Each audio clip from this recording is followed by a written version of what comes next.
You're listening to TFM. Want to join in the conversation and share your thoughts on this episode?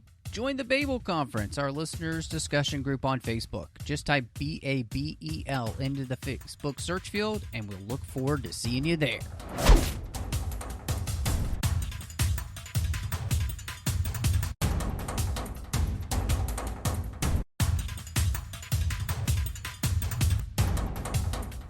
I'm here to talk to you about an initiative that may one day lead to something having to do with the Avengers.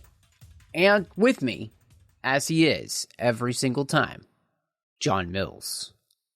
Indeed I am. And I think I'm in this reality. Maybe I'm in another reality. Who knows? Reality is reality. We'll see. This episode, we are going to be diving into another Disney Plus show called Miss Marvel.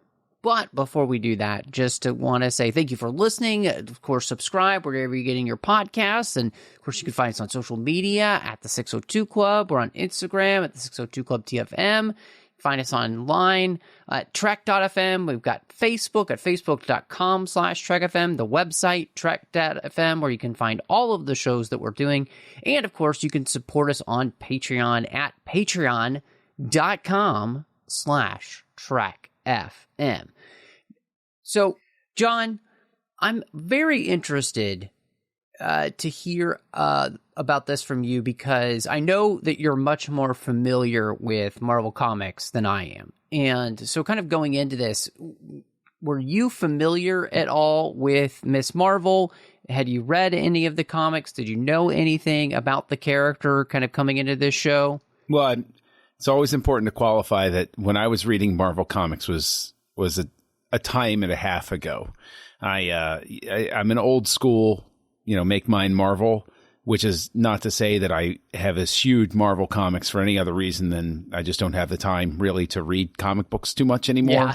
Yeah. But I was very aware of Miss Marvel. I know that the character was well received in the comic book world. I know that it was a well written concept, and I know that a lot of people enjoyed it. It seemed to have a fair amount of cachet with it, so it made sense that they were going to make a show out of it, especially with the MCU and everything. It's like, well, this is a character sort of, this will sound reductionist, and I don't mean it to be, but Miss Marvel fits the changing perspective of the comics industry, I guess you could say. Miles Morales is a character like that, where, there was a recognition that, maybe it was time to bring a little, sort of a fresh approach to some of the characters and new characters. And so Miss Marvel made a lot of sense in a lot of ways, because it wasn't rebooting an old character. It wasn't undoing a continuity. It was, here's a new character that's got a modern spin on things. Like the character belongs to this time in history. And so, again, it made sense they would make a series out of it. Yeah, no, I think that's a really good explanation for it. And, coming into this, definitely not something that I was really familiar with at all, other than just the name itself. I knew that, but not reading a lot of Marvel Comics, this wasn't something that I had really any familiarity with going in, which, as I've said many a times, I find sometimes pretty helpful with the MCU, because I don't have tons of expectations because I've read a lot of the comics or anything. So, what they present me on a show or in a movie is the thing that it's like, you have to do what you need to do in the show to win me over. And so with that said, I'm actually very interested just to hear your thoughts then, and to talk with you about how they introduced this character into the MCU, and how you think they do with a character that, we might not be the only ones who aren't as familiar with this character, and this show is its role is to introduce us to this character and get us to hopefully want to see more of this character. or at least an MCU version of the character. There are always going to be yes. changes and adaptations and stuff like that, which is fine. It makes sense. You know, it's weird because, again, I didn't read the comic run, so I don't know if this is true to the comic or not offhand. I had it in my brain at some point, but lost to time sort of thing. But I think this is an odd inflection moment for the MCU, and I think all throughout Phase 4, it's apparent they've been wrestling with it, and it's a sense of self-awareness about it. And there seems to be, and I don't think Ms. Marvel crosses any lines, but there's very much sort of a wink and a nod in terms of how the characters are interacting, where it's a little too wink and a nod sort of thing, where it's, oh, she's a fan of the Avengers like I'm a fan of the Avengers on a meta level, and so it works on a meta, and it's like it's not straightforward enough for my liking.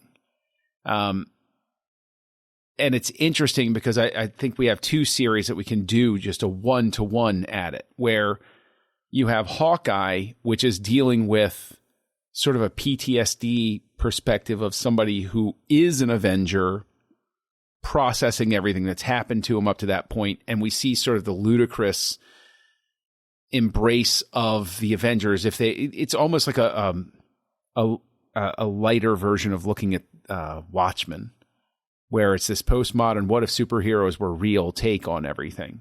What would our reaction to them be? Mm-hmm. Well, and of course in that, he also comes up against a mega fan. Right. And it's just one of those things where I just think it's odd because Marvel just has become in this phase so aware of itself and processing its own feelings about itself that it's this weird thing where I'm not quite sure what they're trying to deal with outside of their own popularity.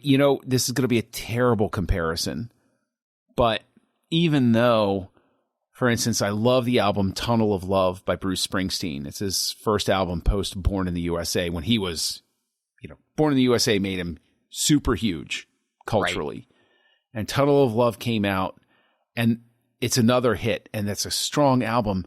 And then you get to Human Touch and Lucky Town, and it's at that moment that Springsteen goes down this odd road where it's still good, but he's a little too self-aware.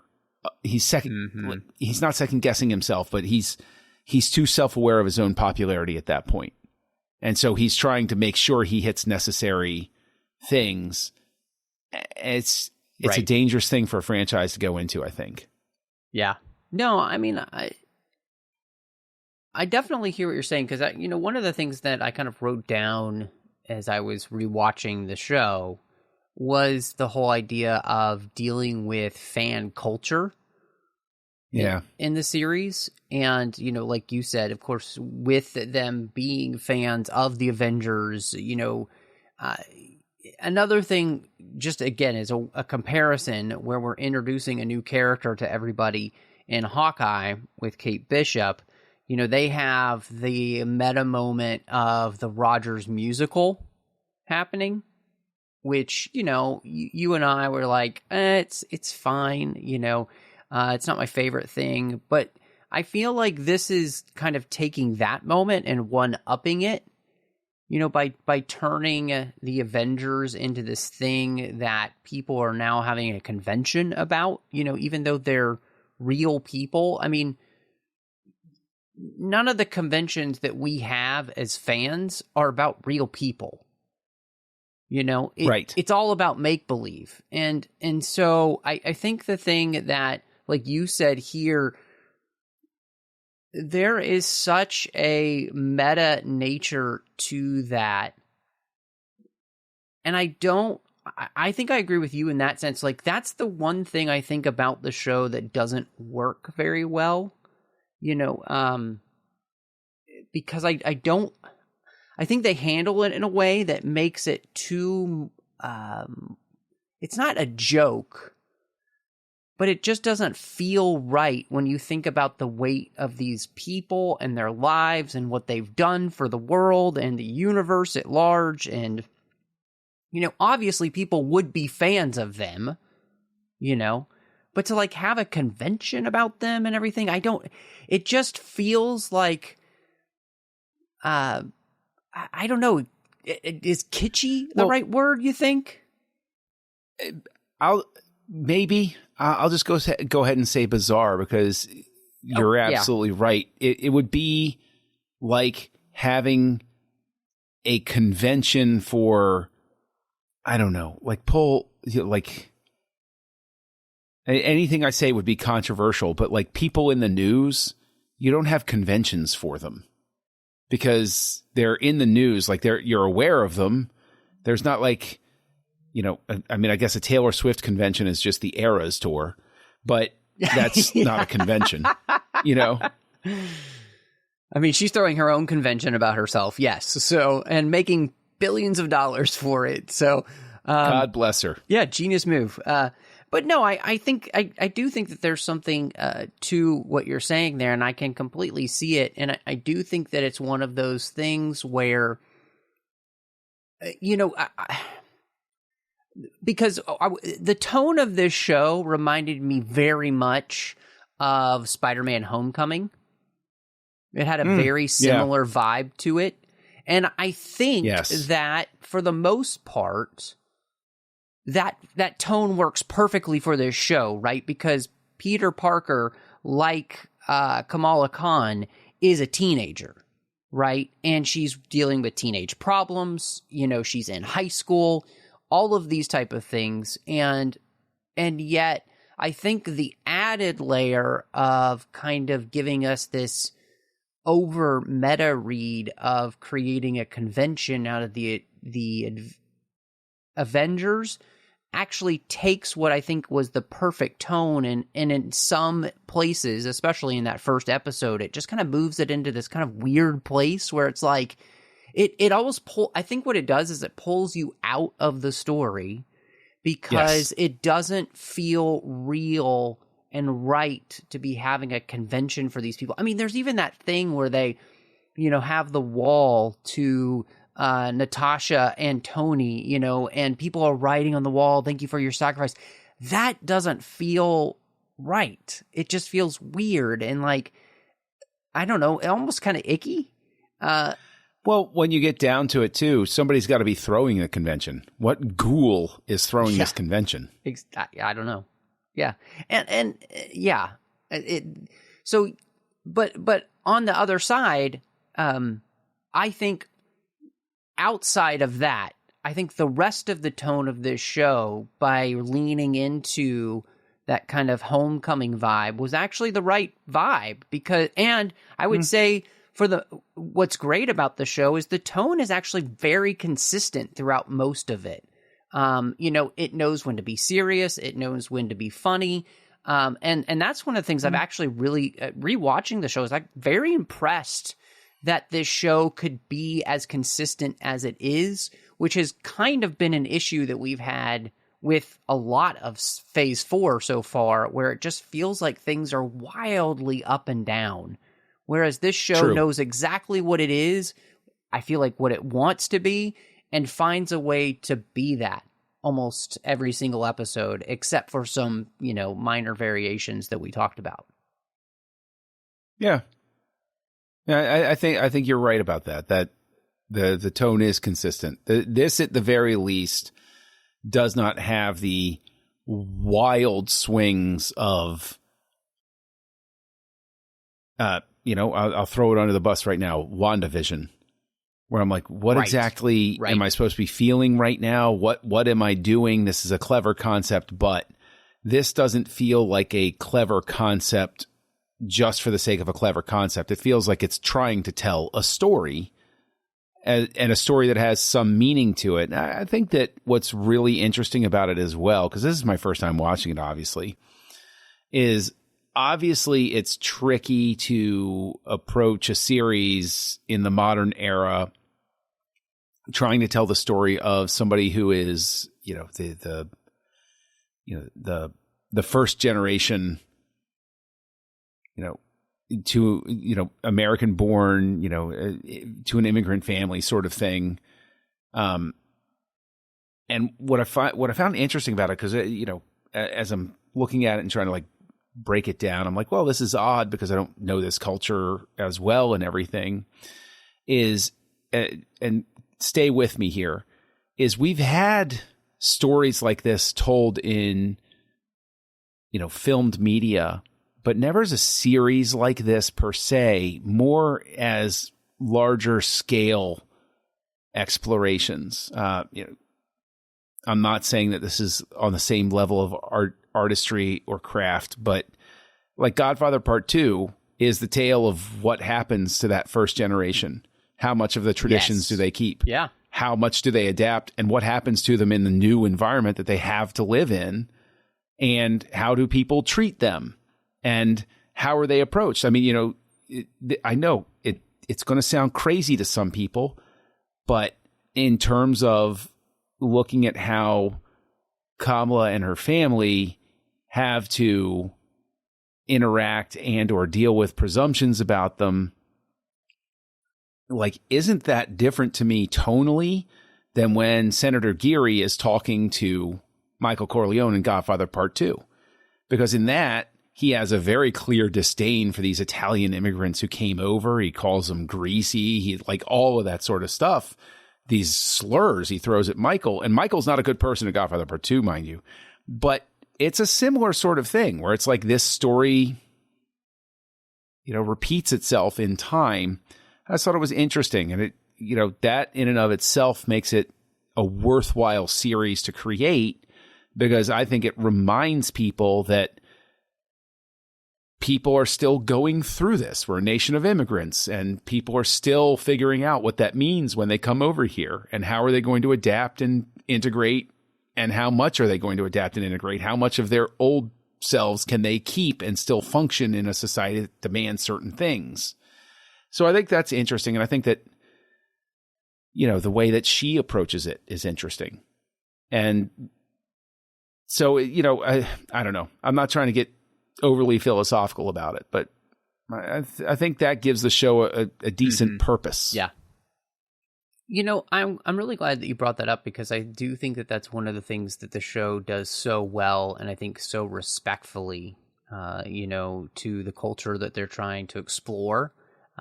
And at the same time, I think, like you said, showing that struggle, you have these parents who wanted to come to America to give their kids a better life, and like you said, at the same time, you're also dealing with the questions of,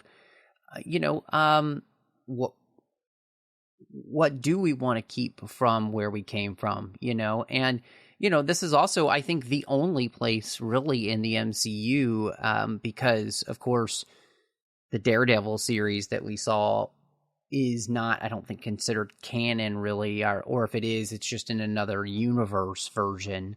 So, we haven't really, delved into any character here that has any kind of faith. Right. And so them dealing with that as well in this series is very interesting, and trying to explore what that means in the MCU.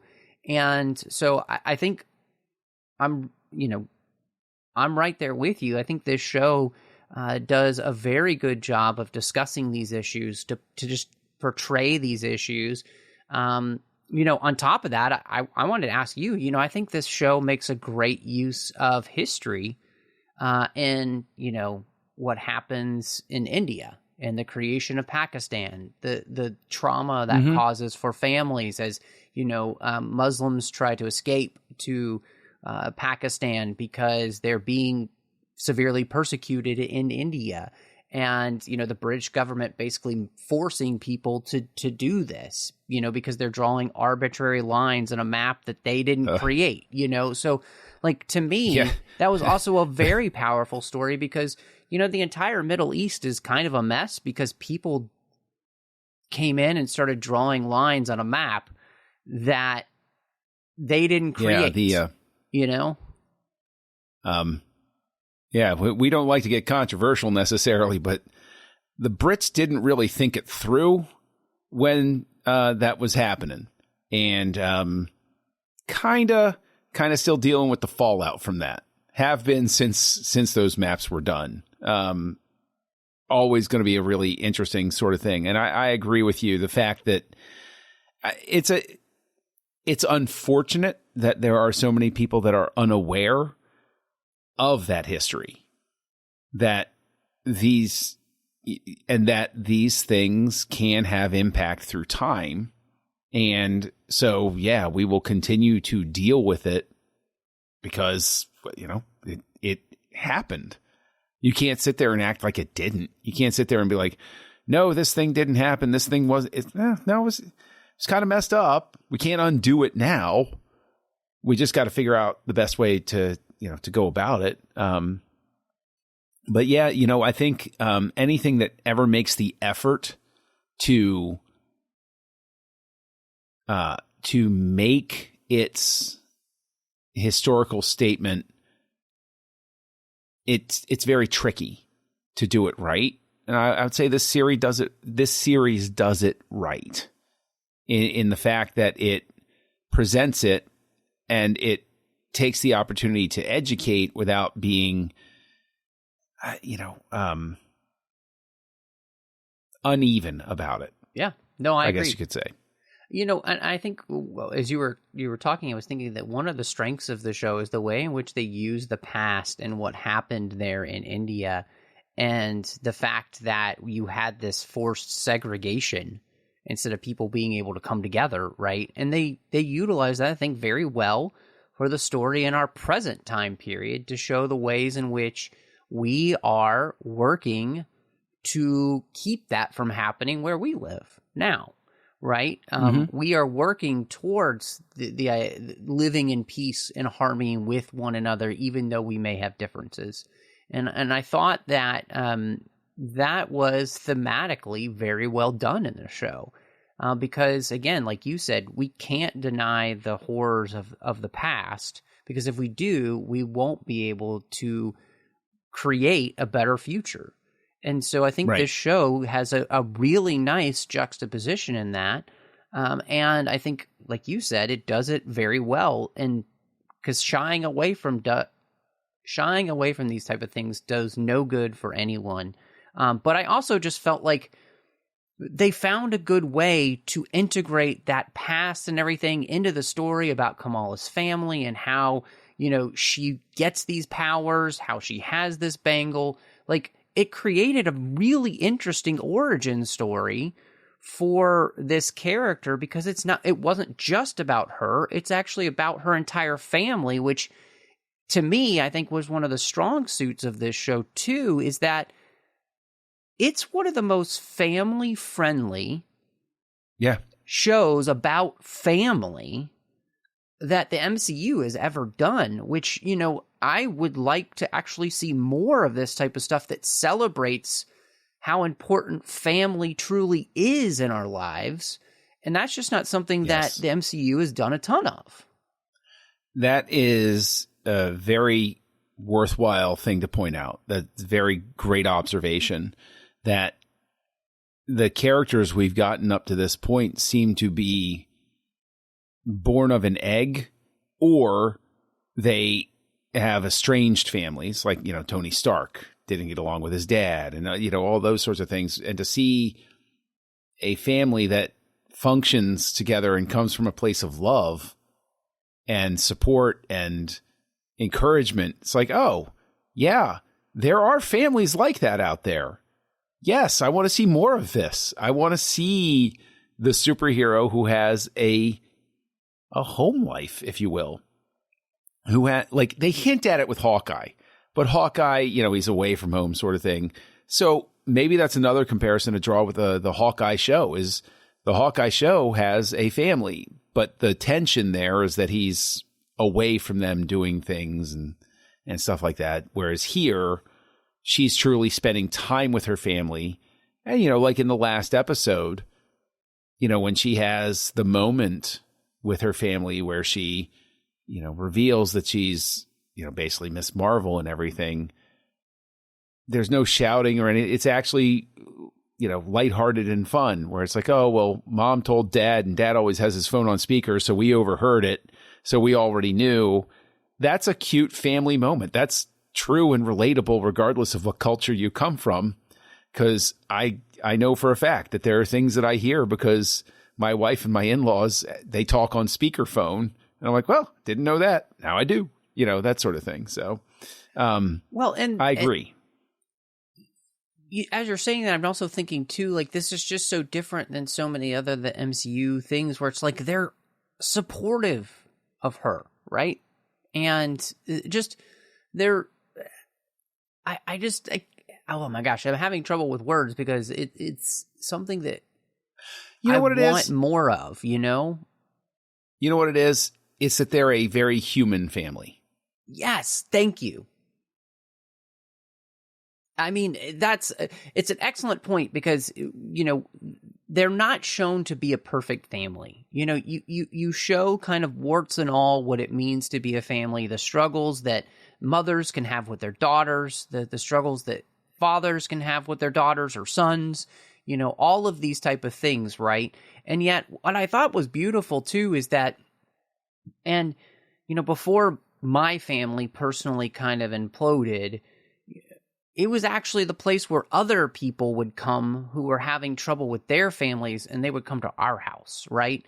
And Kamala's house is that, right? Bruno is a part of their family because of her, and because they just naturally love to take care of other people.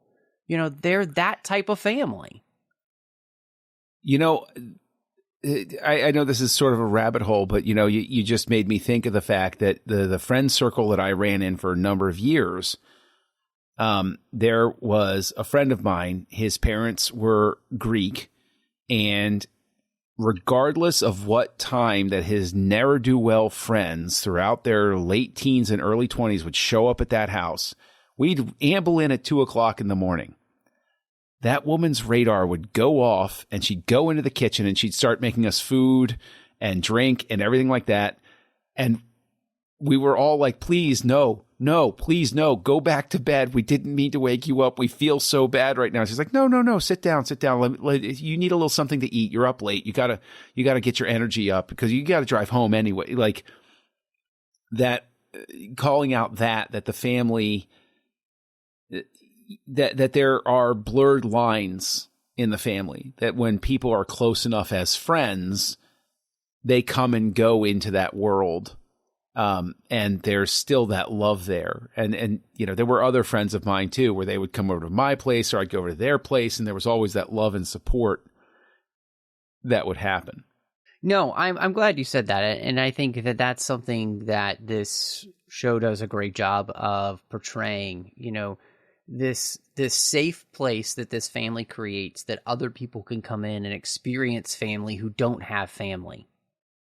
And, I think what I love about the show is it does a great job of portraying just how important a loving family can be and just how good a kid can turn out if it comes from a loving family like this, right? Yes.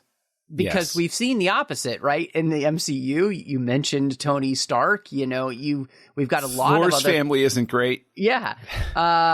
Scott Lang's family, not excellent, and or the Van Dymes. So anyway, I love it. I think it's really cool. I did want to ask you about, we learn where Kamala's powers come from, which is this other dimension that sits next to our dimension. It's basically where the idea of jinn come from in mythology. So how did you feel like that worked kind of in allowing us to understand, which I guess I'll say it seems strange to me because I don't understand how the jinn that we would know of in mythology have anything to do with these characters, because they don't seem like genies or jinn. So it seemed a little strange. Yeah, it's a bit of a stretch. but I think it's one of those stretches that has noble intent. And I'll go ahead and say that it's one of those things. It's an impulse that in comic book movies and in other action movies, call it the national treasure syndrome, where there's always, there's a reason that people believe those sorts of things, and the real reason was that. And it's like, sometimes a cigar is just a cigar, but at the same time, it's an interesting sort of thing to posit. It's, I always make reference to it. Eric von Daniken's Chariots of the Gods really warped everybody's brains starting in the 1970s forward. And it remains firmly ensconced. It's the same impulse that gets people to make a movie like Stargate, where it's like, aliens built the pyramids. It's like, no, they didn't.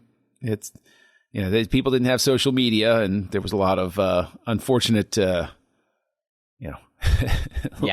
labor was approached differently back then, so it's like, it's one of those things where I think human imagination wants us to find those sort of like clever explanations for things. It comes from a good place, so I'm not going to knock it too hard. No, I agree with that too. I think that it's kind of fun. I think the more interesting thing is the stinger on the last episode, where we learn that even though she has this in her lineage, there's actually something different about Kamala than her family.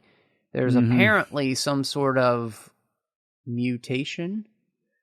So our first, I think, inference of mutants in this universe. So how did you feel about that? Because I know you're a huge fan of the X-Men. Yes, I was. X-Men was one of my go-to jams. Wolverine was one of my favorite characters. Cyclops is unfairly dispatched way too early in X-Men The Last Stand. But at the same time, a lot of things happened in that movie that were not good. I was about to say, it's The Last Stand, so I don't even remember. Yeah, it's my last choice when I'm putting in an X-Men movie. But the honest thing is that I don't know how to feel about it. It felt like a cheap insertion. I'm sorry if anybody disagrees with me on that. It felt like a cheap insertion, and what really felt like a cheap insertion was when it's revealed to her, the score inserts I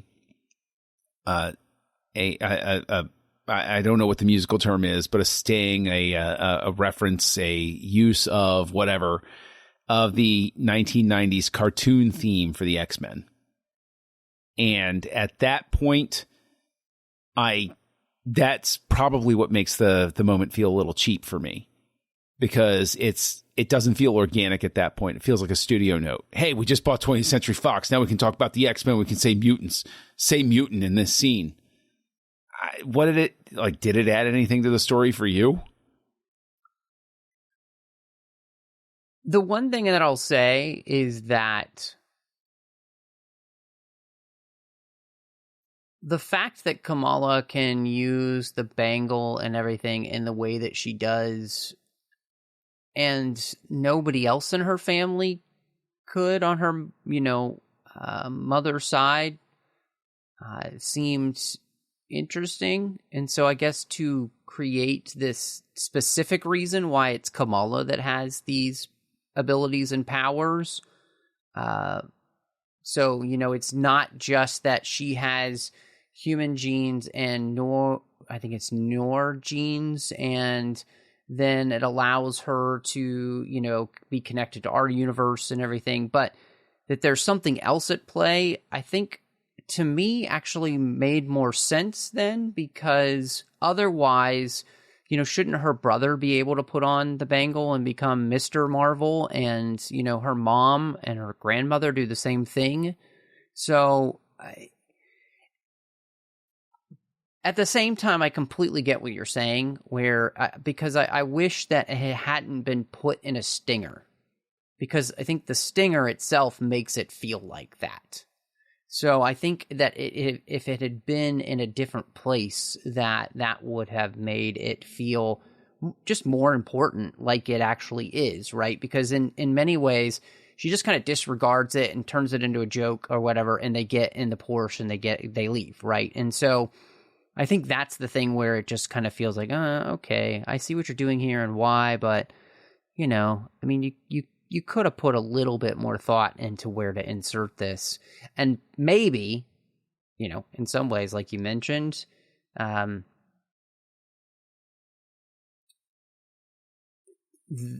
it was one of those things where it was a reshoot, right? Or was an added shoot because the sale had gone through and they were able to add this little note to the end. And so I'm completely guessing. I have no idea. I'm just wondering. Yeah, it didn't feel like a reshoot. It feels like something that was added in the script stage, and they just it could have been they too. just had to sort of thing. The thing that the mid-credits scene where she switches place with Carol Danvers, which is straight out of a new movie. Yeah, that's one of those things where I didn't enjoy it because I think it undercut the character. This story's about her. Yeah.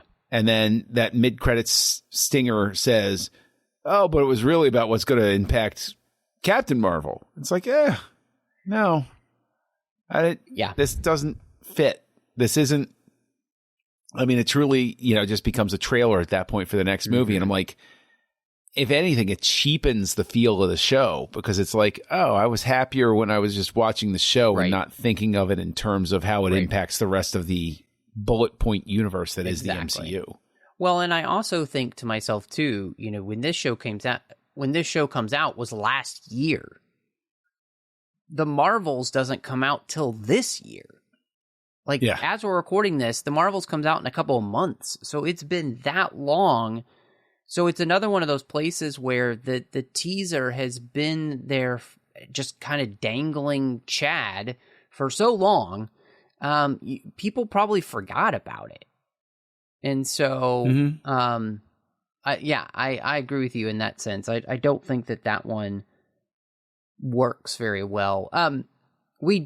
Another tone thing, but it's really just something we pull from, you know, Spider-Man Homecoming and the Spider-Man films is the Department of Damage Control. And what did you think about their kind of insertion in the story and having this one agent who's like gung-ho on apparently bringing down, you know, heroes that are getting powers that she doesn't think should have powers? It's a weak point to the story, in my opinion. It didn't add anything. It felt, if anything, it felt like a cheap attempt at comedy in, you know, the bungling federal agents trope. I didn't need it. I don't think it needed to be there. It just didn't do anything for me. It was like, it was just there. And it was like, okay. And they even have at one point, I thought was just a really cheap joke where I think it was in the last episode where the female lead agent or whatever says, you know, people like this shouldn't have powers. And the guy's like, what do you mean by that? And she's like, teenagers. That's a little too on the nose for certain things. I was like, yeah, it's, you know, that didn't feel that really underscored for me how these agents, there are certain lines in this story where I feel like if you excised them, the story wouldn't have suffered. And it feels like this could have been a movie. This is yet another one where it feels like it could have been a movie, but there were certain things inserted to make it last for 6 episodes when you really could have told her origin story in about 2 to 2.5 hours.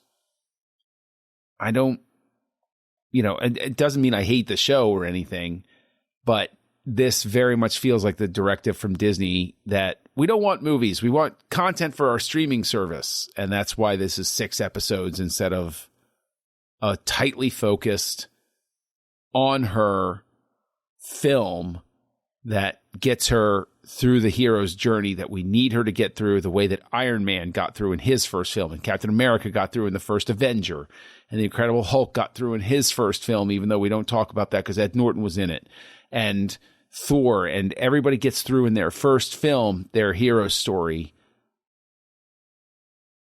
I think this opens up the bigger thing, because that specific thing about the damage control agents, unnecessary. They make it work pretty well, but it's not necessary to this character's story arc. Just like the stinger with Carol Danvers is not necessary to this character's arc. And I would have preferred not to have them so that we could have kept the focus a little tighter. So I completely understand what you're saying, because my thought process was, I feel like if you're going to have them in there, they need to be better written. But I feel like that whole storyline could be excised, and you could still basically have the same storyline you have and find a different way to do it that's just slightly different. And, so, and it would have worked just the same. I also, like you, feel that this show could at least be 5 episodes or 4 episodes then if you excise them. Because, I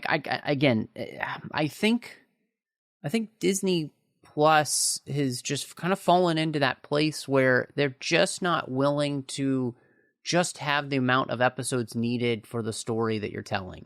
Because I do think that this season you could have done about 4 episodes, maybe 5 at most, if and maybe one of them is shorter.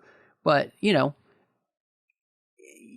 don't need 6 episodes. I didn't feel like. I do feel like that they do kind of stretch things a little bit too much.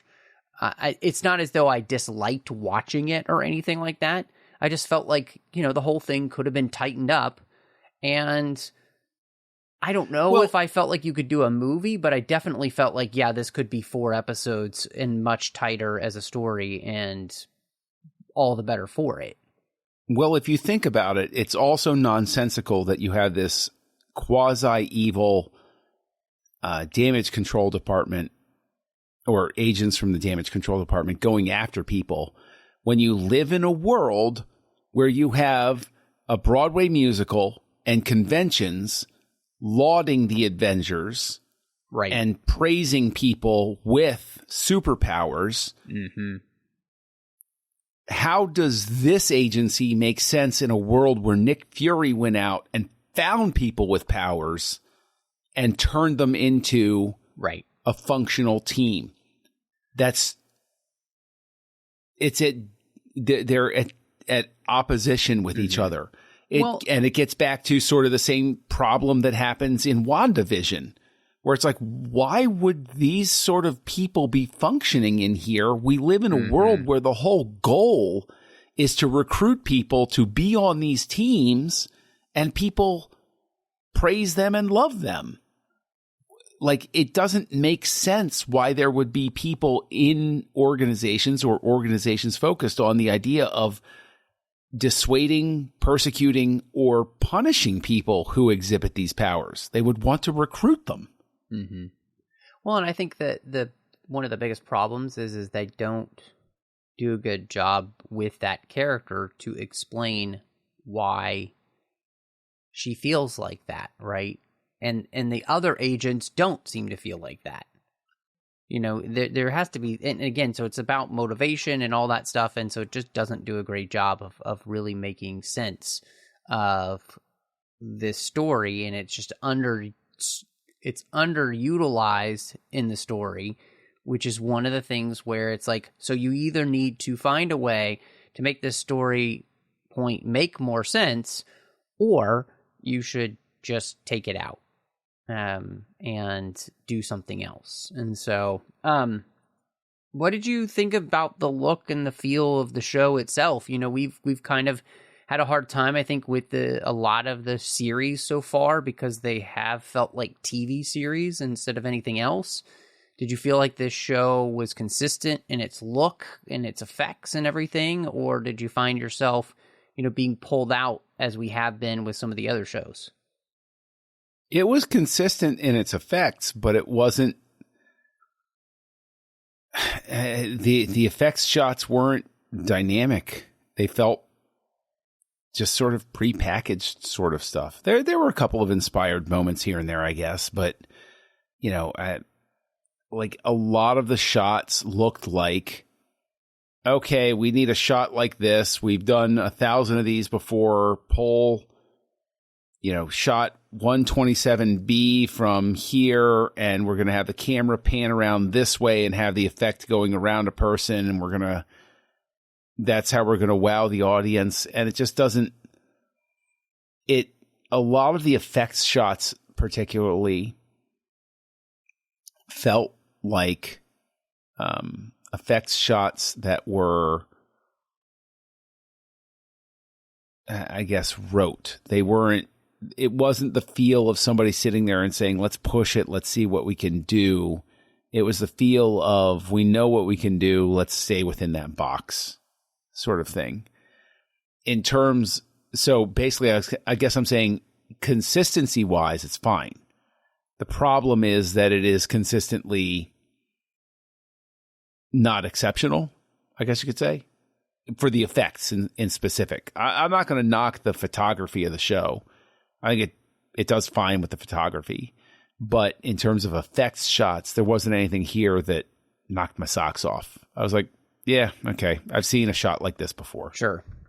I agree with you completely there about the effects. I think the thing that stands apart for me with this show, as opposed to the other shows that we've seen for the most part, even though I think I've really enjoyed, of course, Loki, but I felt like this show felt very well done in its production value in general. Like, especially the scenes when they're at the train station in 1942 in India. I thought all of that looked really good. I felt like the scenes when they're, in New York and the chase sequence on the little bike in Pakistan looked better than Indiana Jones and the Dial of Destiny. That's pathetically sad on the Indiana Jones front. So that's where I was finding myself to be like, dang, I don't think the effects are blowing my mind or anything, but everything's consistent. And the work that we're doing here on production, everything looks great there.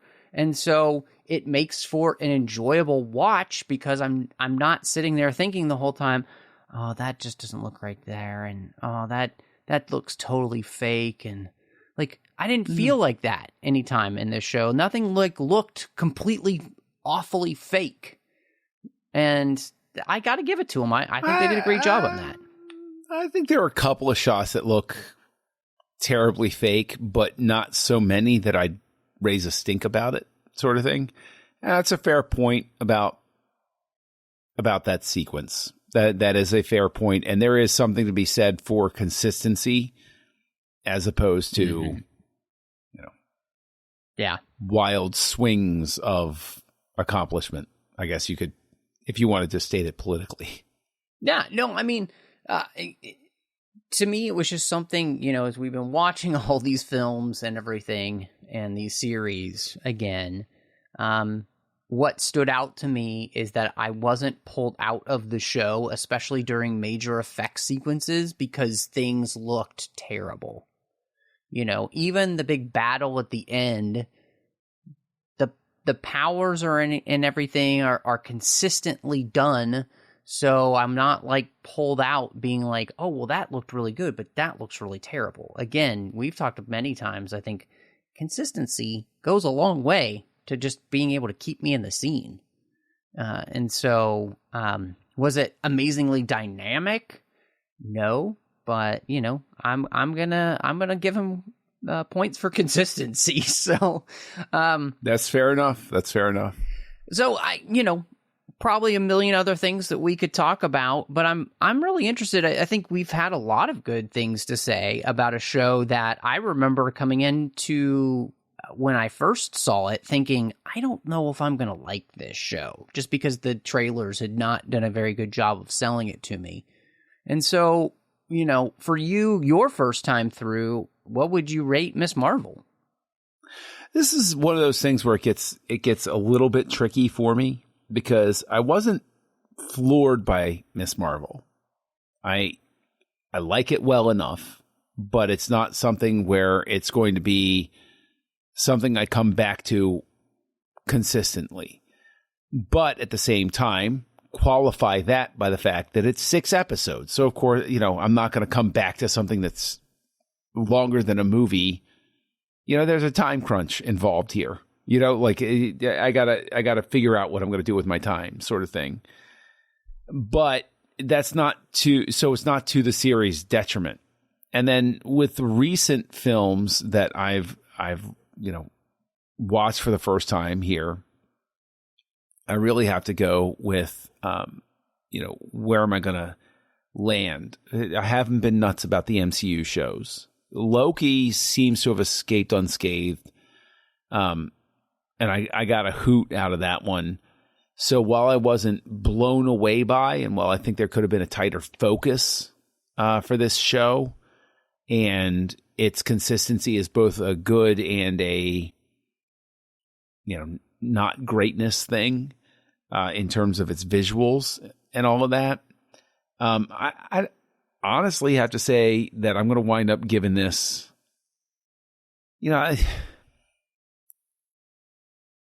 I'm going to go a little conservative with my rating, allowing for the fact that it might go up as I continue to think through it, because it's my first time through the show. Sometimes you come back and you revisit something mentally and you're like, maybe it was a little better than I thought, sort of thing. So I'm going to wind up giving this a pretty darn solid 3.5. And so that's pretty much where I'm going to land with it. I mean, I think that's great because, this is my second time through the show, and my rating is going to stay the same at, I would say, a very strong 3.5. I think that this is a solid show. And of the shows we've had, I mean, it's the only one of like Hawkeye, Loki, and Miss Marvel where it's like, no, I would actually go back and rewatch this, because I enjoyed it enough to want to do that. And so, it's not my highest rating, of course, but I think that this show, it surprised me. It has some incredibly wonderful themes of family and stuff that I thought were fantastic. I think the production value of the show is one of the higher production values of the MCU, even in phase, 4 in general. And they gave me, consistency in many areas. So, and I thought the casting of everybody was great. I thought that the cast itself was enjoyable to watch. Like, this show, I enjoyed rewatching. And that's what you want, especially with a show like this. So, yeah, I got to give it a 3.5 as well. Where are you going to go with your rankings now, John, of the MCU? This is all right. Everybody take a deep breath with me here as I go through, remembering that because Letterboxd did not remember for me what I felt about the What If series. I don't know why. I'm going to go ahead. Deep breath. Let's go. Okay. Captain America, the Winter Soldier, obviously. Iron Man 3, Spider-Man No Way Home, Ant-Man, Guardians of the Galaxy Volume 2, Iron Man, Avengers Endgame, Black Panther, Guardians of the Galaxy, Hawkeye, Doctor Strange, Loki, Captain America, Civil War, Captain America, the First Avenger. We're going to go with Ant-Man and the Wasp after that. Then The Incredible Hulk, Avengers Infinity War, Thor, Miss Marvel. Then Doctor Strange in the Multiverse of Madness, Shang-Chi, Spider-Man Homecoming, Avengers, Howard the Duck, Moon Knight, WandaVision, Falcon and the Winter Soldier, Spider-Man Far From Home, Thor the Dark World, Iron Man 2, Thor Ragnarok, Avengers Age of Ultron, Black Widow, Captain Marvel, and eternally at the bottom, Eternals. Man, is anything ever going to take number one and or the last spot, you think? Nothing will ever take number one. For something to take the last spot would probably involve Bob Iger walking into my house, slapping my dog, and kicking me in the crotch. So, high bar for coming in last here. Okay, Captain America the Winter Soldier, Iron Man 3, Spider-Man No Way Home, Avengers Endgame, Captain America Civil War, Captain America the First Avenger, Black Panther, Guardians 2, Ant-Man, Hawkeye, Doctor Strange, Shang-Chi, The Incredible Hulk. Things have switched a little bit around here. Guardians of the Galaxy, Doctor Strange, The Multiverse of Madness, Spider-Man Homecoming, Ant-Man and the Wasp, Loki, Avengers, Miss Marvel, Spider-Man Far From Home, Avengers Infinity War, Falcon Winter Soldier, Thor the Dark World, Iron Man 2, Thor, Howard the Duck, Moon Knight, Black Widow, Age of Ultron, Captain Marvel, WandaVision, Thor Ragnarok, The Eternals. Oh, and I forgot to mention, yes, What If comes after Hawkeye. So it would be Hawkeye, What If, and Doctor Strange. So, yes. But yeah, I had a little shake up there in the middle because I was just kind of like, I think that I would probably watch Guardians over Doctor Strange and the Multiverse of Madness. Just, I don't know. It really any day of the week. Come on now. Yeah, it just comes down to rewatchability. Like what am I just going to pop in for the heck of it? Anyway. So, but when we're not doing Assembling Avengers, John, where else can people find you if they want to catch up with you and see what else you've got going on? Amble on over to the Nerd Party Network and hear me on two shows. One is called House Lights, where I co-host with Tristan Riddell and Darren Moser. We look at, and this may shock you, everybody, hold on to your hats, movies. It's a podcast about movies. What? I know.